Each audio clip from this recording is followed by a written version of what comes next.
আজ থেকে টানা 3 দিন ভারী বৃষ্টি কলকাতা সহ রাজ্যের একাধিক জেলায়, এমনটাই পূর্বাভাস আবহাওয়া দপ্তরের। আগামীকাল থেকে আরও বাড়বে বৃষ্টি। তো বন্ধুরা, আজ থেকে রাজ্যের উত্তর সহ দক্ষিণ কলকাতা, বাংলাদেশ লাগোয়ার কোন কোন জেলায় হতে চলেছে এই ঝড় বৃষ্টি, এ বিষয়ে হাওয়া অফিস কি জানাচ্ছে বিস্তারিত জানিয়ে দেব ভিডিওটির মাধ্যমে।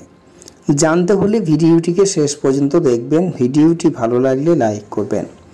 আর এমনই আবহাওয়ার লেটেস্ট ট্রেন্ডিং আপডেটগুলি প্রতিনিয়ত আপডেট পেতে হলে আমাদের চ্যানেলটিকে সাবস্ক্রাইব করে আমাদের সঙ্গে থাকবেন। তা চলুন দেখে নিন।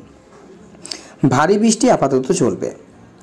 আজকের পর আগামী নিম্নচাপের জেলা আগামীকালও দক্ষিণের সব জেলায় ভারী বৃষ্টির সতর্কতা রয়েছে। আজও আগামীকাল অতি ভারী বৃষ্টির সতর্কতা রয়েছে দক্ষিণের বেশিরভাগ জেলায়। টানা বৃহস্পতিবার পর্যন্ত ভারী বর্ষণের সিলসিলা জারি থাকবে। নিম্নচাপের জেরে সমুদ্র উত্তাল হওয়ার সম্ভাবনা রয়েছে, যেখানে ঘন্টায় 50 থেকে 60 কিলোমিটার গতিবেগে দমকা ঝোড়ো হাওয়া বইবে। ইতিমধ্যে মৎস্যজীবীদের জন্য কড়া সতর্কবার্তা জারি করেছে আবহাওয়া দপ্তর।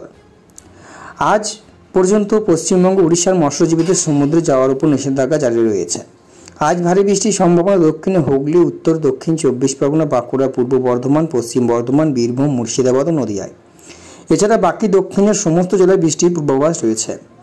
এরপর আগামীকালও ভারী থেকে অতি ভারী বৃষ্টির সম্ভাবনা পুরুলিয়া, পশ্চিম বর্ধমান, বীরভূম, উত্তর 24 পরগনা, পশ্চিম মেদিনীপুর, বাঁকুড়া, পূর্ব বর্ধমান, মুর্শিদাবাদ ও নদিয়া জেলায়। রবিবার থেকে ভারী বৃষ্টিতে ভিজেছে কলকাতা। আজও আগামীকাল কলকাতায় ভারী বৃষ্টির সম্ভাবনা। আগামীকালও ভারী বৃষ্টির সম্ভাবনা রয়েছে পুরুলিয়া, পশ্চিম বর্ধমান, বীরভূম, মুর্শিদাবাদ। পরিস্থিতি স্বাভাবিক হতে পারে আগামীকালের পর থেকে। বৃহস্পতিবার থেকে দক্ষিণে বৃষ্টি কমার সম্ভাবনা। এদিকে বৃষ্টি চলবে উত্তরে বিক্ষিপ্ত পার্বত্য সংলগ্ন জেলাগুলিতে বৃষ্টি হবে। জলপাইগুড়ি, উত্তর দিনাজপুর, দক্ষিণ দিনাজপুর, মালদাহে বজ্রে বিদ্যুৎ সহ বৃষ্টির পূর্বাভাস। আগামীকালের পর উত্তরের সব জেলায় ভারী বৃষ্টির পূর্বাভাস জারি করেছেন তারা। তো বন্ধুরা, এই ছিল হাওয়া অফিস থেকে পাওয়া লেটেস্ট আপডেট। ভিডিওটি ভালো লাগলে লাইক করুন। চ্যানেলে প্রথম হয়ে থাকলে চ্যানেলটিকে সাবস্ক্রাইব করে আমাদের সঙ্গে থাকুন।